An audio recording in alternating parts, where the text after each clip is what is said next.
क्या आप अपने तकरीबन 40,000 साल पुराने घरों में वापस लौटना चाहेंगे? क्या आप चाहेंगे कि उन बस्तियों को दोबारा से देखने की कोशिश करें जहां आपके पूर्वज आज से हजारों वर्ष पहले रहा करते थे? मैं इस समय मध्य प्रदेश में हूं। मध्य प्रदेश का जो छतरपुर ज़िला है, उस छतरपुर ज़िले से तकरीबन 50 किलोमीटर की दूरी पर बिजावर का एक तहसील है। उस तहसील से तकरीबन 15 किलोमीटर की दूरी पर एक स्थल है जिसको जटाशंकर कहते हैं। बहुत फेमस एरिया है। इसको जटाशंकर को मध्य प्रदेश का खासकर छतरपुर एरिया का केदारनाथ कहा जाता है। धार्मिक आस्था उसकी काफ़ी ज़्यादा है। यहाँ हम जटाशंकर को तो देखेंगे ही, इसके साथ साथ हम उन बस्तियों में जाएंगे जिसकी आयु तकरीबन 40,000 साल से ज़्यादा बताई जा रही है। प्रोफेसर सुधीर छारी, इससे पहले भी एक स्टोरी जो है मैंने की हुई थी, उसका लिंक मैं डिस्क्रिप्शन में डाल दूंगा, वो आप देखिएगा। मैं आपकी मुलाकात उनसे कराता हूं और हम समझने की कोशिश करेंगे कि हम कहां जा रहे हैं और उसकी महत्ता क्या है। सुधीर जी, आपका स्वागत है। यह स्थान धार्मिक स्थिति के हिसाब से तो बहुत महत्वपूर्ण है ही, क्योंकि यहाँ पे भगवान शिव का स्थान माना जाता है। जटाशंकर धाम इसको बोलते हैं और पूरे संपूर्ण बुंदेलखंड में इसकी पहचान है। लेकिन मैं इतिहासकार पुरातत्ववेत्ता होने के नाते मैंने जब इस पूरे एरिया का सर्वेक्षण किया तो जटाशंकर मंदिर के ऊपर जो है ना, मुझे प्रागैतिहासिक बहुत सारी असंख्य गुफाएं दिखाई दी, क्योंकि मैंने इसके पहले भी बहुत यहाँ पे काम किया है। और जटाशंकर की पहाड़ियों को जब देखा तो वाकई में लगा कि ये जो है ना प्रागैतिहासिक कालीन है। यहाँ पे लगभग जो है ना 1000 गुफाएं यहाँ पे स्थित हैं। ये जो पूरा एरिया देख रहे हैं ना आप लोग, यहाँ पे किसी समय जो है ना बहुत बड़ी बस्तियाँ, हजारों साल पहले बहुत बड़ी बस्तियाँ रहा करती थी। तो इन्हीं को देखने के लिए अपन यहाँ आए हैं। देखो प्रकृति का नज़ारा कितना शानदार है। जंगल टाइम आओगे तो और मज़ा आएगा। मन नहीं हम कौन से कार्य करने तो हम जंगल।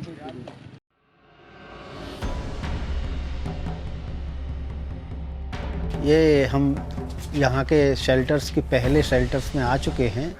जटाशंकर धाम के ऊपर टॉप पे जो है ना दाहिनी तरफ पेंटिंग्स को हम देख रहे हैं। यहाँ की पेंटिंग्स काफ़ी धुंधली हो चुकी हैं, क्योंकि उसके नीचे लोगों ने पार्टियाँ और पिकनिक पार्टियाँ मनाने के चक्कर में इनको धुंधला कर दिया है। या जिस छत पे हम लोग खड़े हुए हैं वो छत यहाँ के अनजाने में आधुनिकता के चक्कर में लोगों ने यहाँ पे छत बना ली है। और छत के कारण ये आदि मानवकालीन पाषाणकालीन जो संस्कृतियों के जीवित प्रमाण हैं, इन प्रमाणों को अनजाने में मिटाने की कोशिश की गई है। गहरी गुफा है ये, बहुत ही शानदार स्थिति में है, बहुत अच्छी स्थिति में है ये गुफा। दुर्भाग्य है कि हम लोगों को इन सब के बारे में जानकारी नहीं है। हमारा उद्देश्य है कि लोग इनको समझें और इनके महत्व को जानें। ये ऊपर बहुत बड़ा एक विहंगम चित्र है, इसमें कुछ लाइनिंग के द्वारा शैल चित्र बना हुआ है जो समझने में बेहद कठिन है, लेकिन फिर भी शैल चित्र तो प्रमाण होते हैं। यही हम लोगों का काम है कि हम इनको दोबारा से सर्वेक्षण करके और इन पर एनालिसिस करके शोध कार्य करें, जिससे हमारी संस्कृतियों के जीवित प्रमाण शेष रहें, ताकि हम कह सकें कि इंसानी डेवलपमेंट, इंसानी विकास किस तरह से हुआ है। बुंदेलखंड का एक जो हिस्सा है बहुत बड़ा, वो हर तरह से जो है समृद्धि से भरा पड़ा है। लेकिन राजनीतिक इच्छा शक्ति और अपने क्षेत्र को एक्सप्लोर करने की जो एक आदत होती है, उसका शिकार भी ये बुंदेलखंड हुआ है, जिसकी वजह से यहाँ पर जो बहुत सारी चीज़ें होनी चाहिए थी उसका हमको अभाव दिखता है। बिजावर से तकरीबन 15 किलोमीटर की दूरी पर है ये जटाशंकर पौराणिक क्षेत्र है। ये भगवान शंकर विराजमान हैं। उसी के साथ ही लगी हुई जो पहाड़ियाँ हैं, इन पहाड़ियों में आदिमानवों के जो चिन्ह हैं वो यहाँ पर मिलते हैं। प्रोफेसर सुधीर छारी की अगर मैं बात करूं, ये ऐसे प्रोफेसर हैं अपने कॉलेज में जो अपनी क्लासरूम को तो बड़े अच्छे तरीके से मैनेज करते ही हैं, साथ साथ क्लासरूम से बाहर निकलकर अपने स्टूडेंट्स को लेकर ऐसी जगहों की खोज करते रहते हैं। दुनिया भर की जो केव्स हैं, जो आदिम सभ्यता की जो निशान है, उसको उन्होंने खोजा हुआ है और उस पर वो लगातार काम कर रहे हैं। ऐसे ही एक यहाँ पर गुफा है जो उनको मिली है, थोड़ा चढ़ के जाना पड़ेगा, अभी चल के देखते हैं। ऐसी जगहों पर आना और यहाँ पर शोध करके उसमें जो हमारी पुरातन संस्कृति के जो चिन्ह हैं उनको खोजना कोई आसान काम नहीं है। जो लोग इस शोध कार्य में लगे हुए हैं उनको हैट्स ऑफ करना चाहिए, उनका प्रोत्साहन भी लगातार हमको करना चाहिए, क्योंकि ये जो जगह हैं ये थोड़ी वीरान एरिया में होती हैं, जंगल में, जहाँ पहुँचना थोड़ा दुश्वार होता है। कभी कभी तो ऐसी भी जगहें खोजी गई हैं जहाँ पहुँचना ही लगभग असंभव होता है। ऐसी स्थिति में ऐसे जो स्टोरी में जितनी आसान लगती हैं चीज़ें देखने में, उसको फिल्मांकन के लिए उतना ही मुश्किल होता है। आप देख रहे हैं बड़ी बड़ी चट्टानें हैं, उनको लांघ कर जो है जाना होता है। और आप जानते हैं अनबाउंड इंडिया आपके पसंद का यूट्यूब चैनल, आप लोग उसको सराहते हैं, पसंद करते हैं मेरे काम को। वो लगातार इस बात की कोशिश कर रहा है कि आपको हमारी संस्कृति के नए से नए और पुराने से पुराने दस्तावेज जो हैं आपके सामने रखे जाएं। ऐसी ही कोशिश है। तो ये देखिए, आप उस जगह पर हम लोग पहुंच गए हैं जहां आदिम युगीन संस्कृति पनप रही थी, फल फूल रही थी। उसके जो प्रमाण हैं वो यहाँ पत्थरों पर उकेरे गए हैं। आप ये देखिए, ये कोई जानवर है, लंबे सींग है, इसकी सूंड जैसी है, शायद हाथी है या मैमथ जिसको हम कहें, उस तरीके का कुछ है या कुछ और है, न जाने। कितने खूबसूरत तरीके से किया है। और इनकी जो चित्रों की जो आयु है वो तकरीबन 40 से 45 हज़ार साल आकी जा रही है। यहाँ एक बहुत ही इंटरेस्टिंग चीज़ मैं आपको दिखाने की कोशिश करूँगा। आप ये देखिए कि ये शेल्टर्स हैं, कितने अच्छे तरीके से इन्होंने जगह को चुना है अपने रहने के लिए। यहाँ पर आप ये देखिए, मैं आपको दिखाने की कोशिश करता हूँ कि एक पंजानुमा एक आकृति है। ये देखिए, अब बिल्कुल स्पष्ट है कि किसी ने अपने हाथों की जो छाप है वो यहाँ पर छापा है।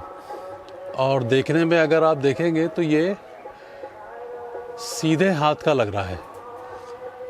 तो जिसने भी ये छापा है वो, एक बात तो तय है कि वो राइट हैंड वाला व्यक्ति था। और आप देखिए कि हजारों साल के बाद भी ये यहाँ पर अपनी मूक गवाही जिसको कहते हैं वो दे रहा है, और हमको ये बता रहा है कि हम यहाँ तक पहुँचे कैसे हैं।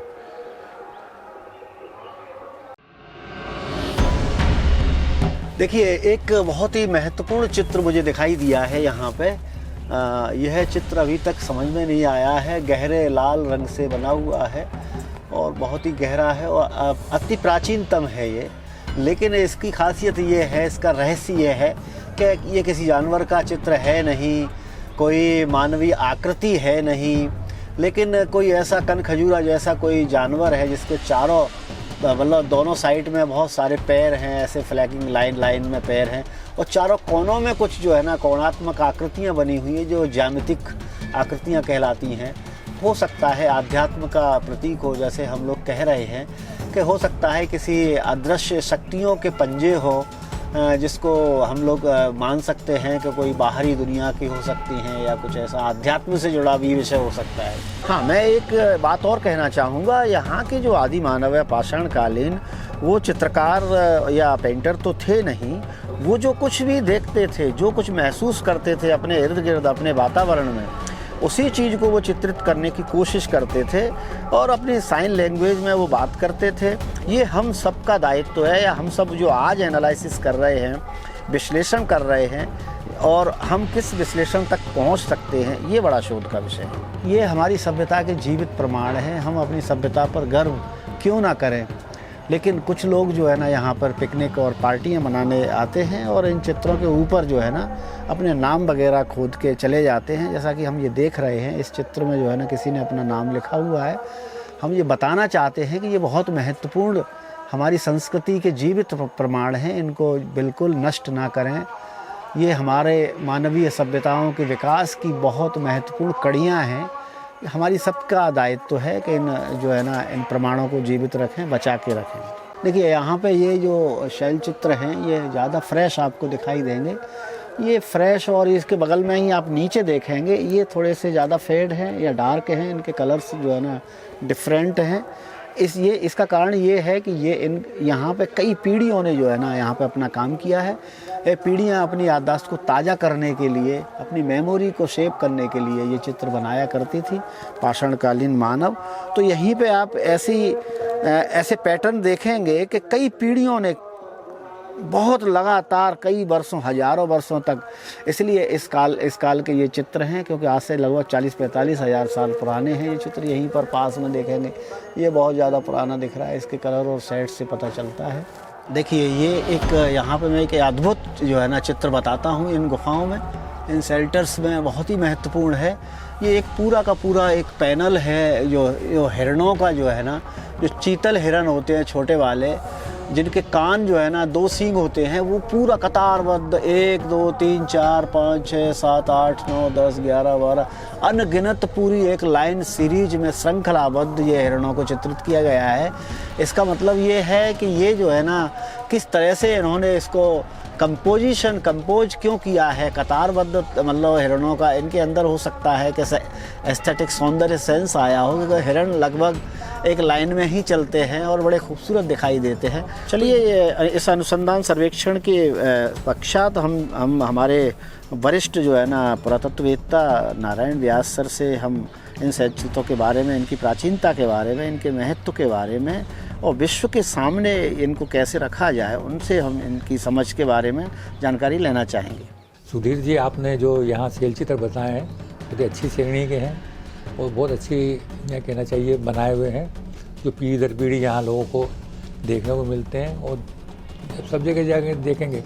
और इतना आपने जो समृद्ध क्षेत्र खोजा है, ये बहुत ही आने वाली पीढ़ी के लिए बहुत ही लाभदायक होगा। विशेष रूप से जो शोध कार्य करते हैं शैल चित्रों पर, उनके लिए ज़्यादा काम आएगा कि विभिन्न प्रकार की शैलियाँ इसमें आपको देखने को मिलेगी, विभिन्न कालों का इसमें अध्ययन आपको करने को मिलेगा और किस प्रकार रंगों का प्रयोग इसमें किया है वो इसका मिलेगा। क्योंकि ये सब चीज़ें हमें स्थानीय लोगों को भी जानना चाहिए कि ये चीज़ें कि आपके यहाँ क्या है। ये सर, हमारे दर्शकों को बताइए कि ये जिस जगह पर रॉक पेंटिंग जो बनी हुई है, ये विंध्य के क्षेत्र में बनी हुई है, विंध्य पर्वतमाला में बनी हुई है। एक तो विंध्य पर्वतमाला का जो अपनी जो प्राचीनता है, इसके बारे में हमारे दर्शकों को बताइए। और जो पेंटिंग्स हैं ये किस पैटर्न पर रहती है या क्या ज़रूरत होती थी उनको बनाने की? ये मध्य भारत की, सेंट्रल इंडिया की सबसे समृद्ध पर्वतमाला है, जो विंध्य प्रदेश में पूरी कहलाती है, जो मिर्ज़ापुर से प्रारंभ होती है, मध्य भारत में आती है और यहाँ से सीधे राजस्थान में कोटा बूंदी तक जाती है। और ये इतने मजबूत, जिसे हम इसको जो टेक्निकल जो अंग्रेजी में जिसे सेडिमेंट्री रॉक कहते हैं, परतदार चट्टानें होती है। और इनका जो समय है, जो जियोलॉजिस्ट हैं या वैज्ञानिक जो हैं, वो 1500 मिलियन ईयर्स बताते हैं कि इनको निर्माण हुए 1500 मिलियन ईयर्स हो गए। और चूँकि ये इतना बड़ा क्षेत्र है, वो संपन्न है और अच्छी क्वालिटी के पत्थर होते हैं, तो यहाँ मनुष्य को रहने के लिए बहुत उपयुक्त स्थान था, क्योंकि रहने के लिए, खाने पीने के लिए और पानी की अच्छी व्यवस्था थी। वो प्राकृतिक रूप से यहाँ पर शैलाश्रय बने, रॉक शेल्टर्स बने हैं, वो मनुष्य के लिए बहुत अच्छे थे। इसमें लोग रहा करते थे और शिकार के लिए घाटियों में नीचे जाया करते थे, तो सब चीज़ें उनको यहाँ मिलती थी। और जब वो मनुष्य के अंदर जब यहाँ रहना प्रारंभ किया, एक भुमक्कड़ जीवन था, जब कोई आता था तो उनको ये लगता था यहाँ चीज़ें स्थान अच्छा है। तो जैसे कई लोग होते हैं, मन में इच्छा होती है कैसे प्रकट करें, तो शैल चित्रों के रूप में वो प्रकट करते थे, अपनी बात कहते थे। तो इन गुफाओं के अंदर वो चीज शैलाश्रयों में वो चीज़ें बनाई। और इनके जो बनाने की जो शैलियाँ हैं, क्योंकि मनुष्य यहाँ हजारों लाखों वर्ष से रह रहा है, जब मनुष्य में जो बुद्धि जब विकास हुआ तो उन्होंने सोचा इसको हम कैसे हम किया जाए।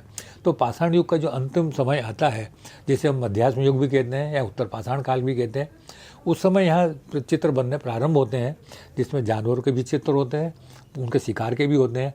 और जैसे जैसे मनुष्य का विकास होता है, विकसित लोग भी आते हैं, वो इन्हीं के ऊपर चित्र बनाते जाते हैं।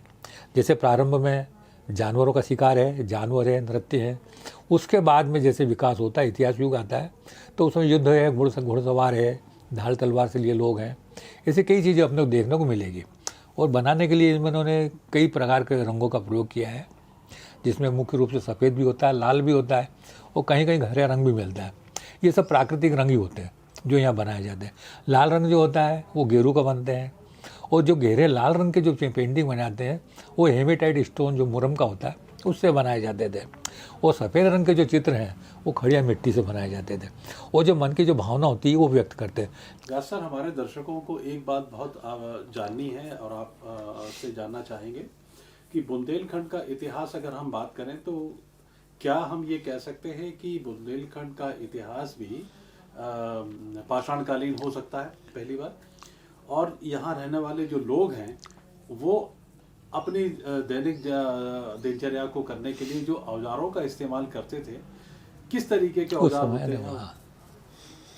ये जो जितना भी खोज हुई है, वैसे वर्तमान समय हम बुंदेलखंड बोलेंगे, बुंदेलखंड हम भाषाओं से कर देते हैं, लेकिन ये जब चीज़ें तो बात की, लेकिन मनुष्य का रहना तो लाखों हजारों वर्ष से पहले का है, क्योंकि वो घुमक्कड़ थे, लोग आते थे, रहते थे और यहाँ रह के बनाते थे।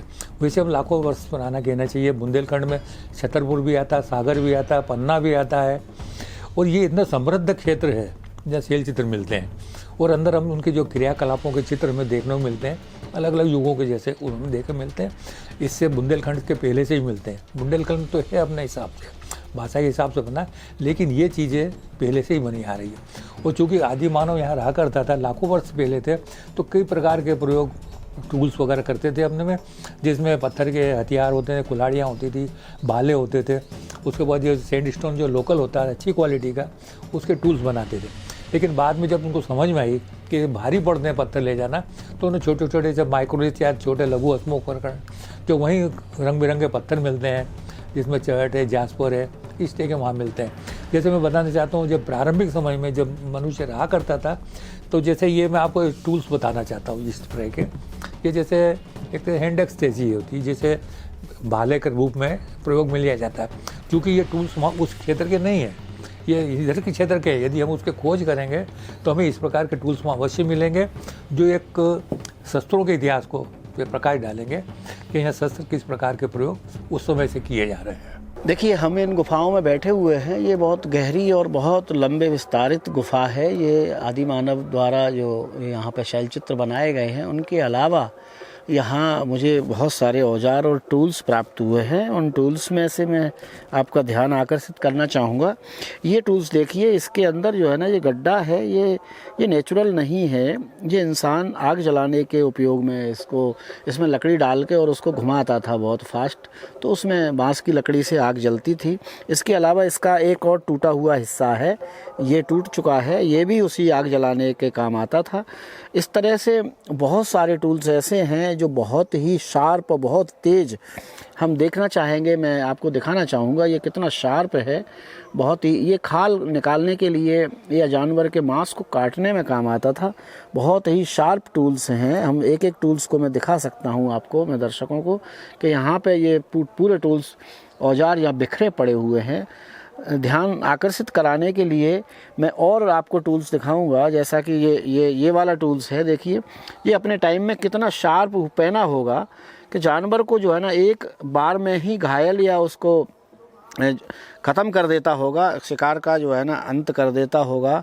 इसके अलावा कुल्हाड़ी नुमा टूल्स है, ये बहुत अद्भुत टूल्स है। ये देखिए आप, इसको लकड़ी में ऐसे फंसा के इसको जो है ना ऐसे काटने के काम आता था, लेकिन पड़े हुए रहने के कारण और समय की मार के कारण ये सब जो है ना इतने ज़्यादा शार्प नहीं हैं, लेकिन उस समय के टूल्स हैं। ये देखिए आप कितना प्यारा टूल्स है, बहुत सुंदर है। ऐसे ही तमाम तरह के टूल्स के अलावा मैं आपको एक बात और बताना है। शैल चित्रों पर हमारी छात्रा जो है ना गरिमा मिश्रा जो है ना पीएचडी कर रही। सर ऐसा प्लेसेस मुझे शुरू से ही अट्रैक्ट करते रहे हैं। मैं काफ़ी बार गई हूँ। मेरा जो घर है वो गांव में ही बिलोंग करती हूँ मैं, गांव से। तो ऐसे प्लेसेस में मेरा अक्सर जाना होता था। तो कहीं ना कहीं वो चीज़ मेरे अंदर थी और कि इस प्लेस पे अगर कुछ रिसर्च करने का मौका मिलेगा तो मैं ज़रूर अपनी लाइफ में करूँगी। सर ये अगर कोई इसको अगर ढंग से अगर इसको देखे तो इसमें बहुत कुछ छिपा हुआ है। जो हमारे आदि मानव सभ्यता थी, उन्होंने कैसे अपना जो है लाइफ स्पेंड किया और उस टाइम वो कैसे अपनी ज़िंदगी दिनचर्या बिताया करते थे, शिकार करते थे। जो उन्होंने अपने आसपास की चीज़ें देखी उसको उन्होंने अपने चित्रों के माध्यम से ये संदेश देने की कोशिश की है कि उस टाइम का लाइफ स्टाइल क्या हुआ करता था। आज सर के गाइडेंस में मुझे बहुत अच्छी रॉक पेंटिंग्स देखने को मिली हैं। यहाँ पर मैंने देखे हैं कि उस समय जब ये पेंटिंग्स बनी होंगी तो आदि मानव किस तरीके से निवास कर रहा होगा यहाँ पे, क्या उसके दिमाग में चल रहा होगा जिस वजह से ये इतनी खूबसूरत पेंटिंग्स जो हैं उसने बनाई हैं। जी, जैसे कि मैं रॉक शेल्टर्स के बारे में यहाँ पर बताना चाहूँगा कि हम लोगों ने जो ये जटाशंकर के पास की केव्स देखी हैं, इसमें विभिन्न प्रकार की जो रॉक पेंटिंग्स मिली हैं। इसका सबसे बड़ा योगदान यदि हम देखें तो कला के क्षेत्र के साथ साथ विज्ञान के क्षेत्र में भी है। हिंदुस्तान में बुंदेलखंड के इतिहास को जिस तरीके से गुमराह माध्यम पे छोड़ दिया है, जब हम आज श्री एस.के. शादी सर प्रोफेसर के साथ इस साइड आए तो मैंने भी देखा कि आदि मानव काल में हमारी जो संस्कृति इन पहाड़ों में छुपी हुई है, जो बुंदेलखंड के इतिहास में सिर्फ पहाड़ों का जिक्र है और उसमें छुपी हुई संस्कृति को खो दिया गया है, तो हमें बहुत अच्छा लगा और हम चाहेंगे कि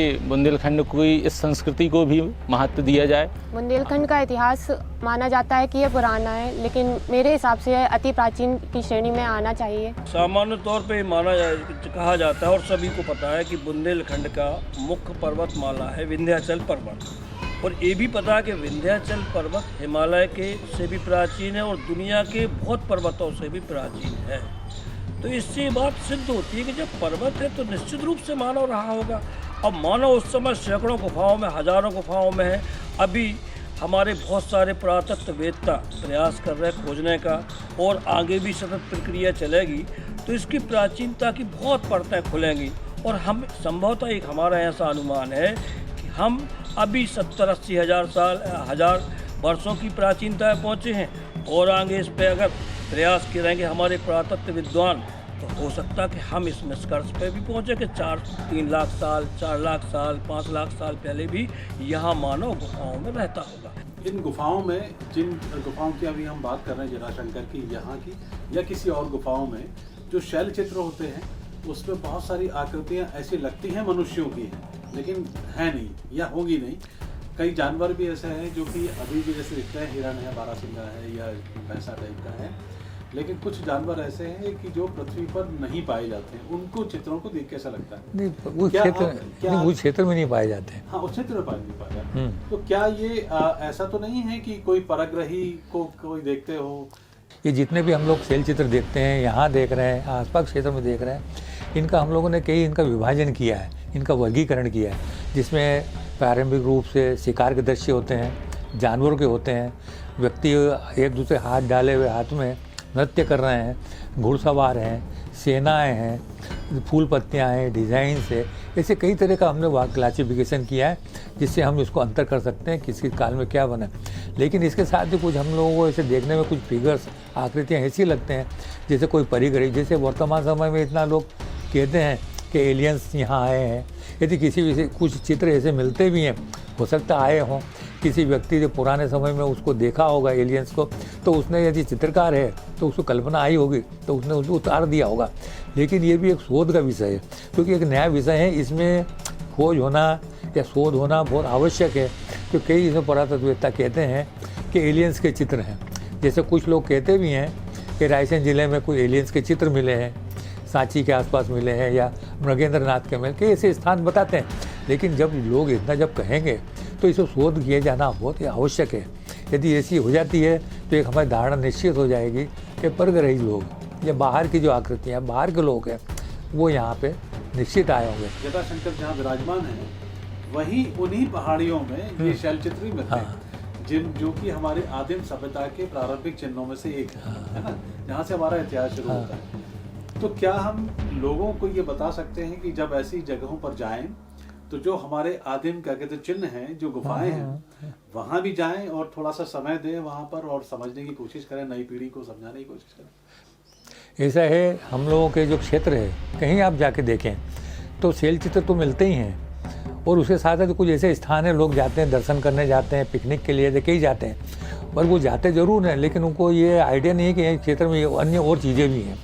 जैसे जटाशंकर की बात हम करें, यहाँ लोग जाते हैं दर्शन करने, भगवान के दर्शन करते हैं, लेकिन जब इतनी दूर से चल के आते हैं तो मार्ग में पड़ने वाले जो अन्य अवशेष है इसको देखना अवश्य चाहिए।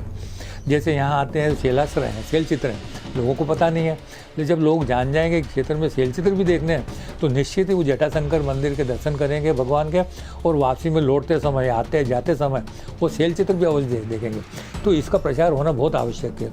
यदि जब भी कोई जटाशंकर जाता है उस स्थान पर पहले एक ऐसा बोर्ड लगा देना चाहिए कि क्षेत्र में आप दर्शन अवश्य करिए भगवान के, जटाशंकर जी के, लेकिन साथ साथ में शैल चित्र देखिए जो अपने आदिम युग की जो एक उदाहरण है, जो आने वाली पीढ़ी के लिए बहुत काम आएंगे, तो अवश्य इनको दिखाना चाहिए। तो आप लोगों ने इस स्टोरी में देखा है कि हमारी आदिम सभ्यता और हमारे आदिम जो जानकारी है वो किस तरीके से हम अपनी स्टोरी के माध्यम से आप तक पहुंचाने की कोशिश कर रहे हैं। इस स्टोरी को आप शेयर करें, इसको लाइक करें, कोशिश करें कि ये जो हमारे आदिम जो चिन्ह हैं इनके साथ अपने आप को जोड़ें, यहाँ पर आएँ और लोगों को बताएं, अपनी युवा पीढ़ी को। इस स्टोरी में बस इतना ही। आगे किसी स्टोरी में फिर किसी खास जगह पर खास व्यक्ति के साथ मुलाकात होगी और देखेंगे भारत को मेरी नज़र से। धन्यवाद।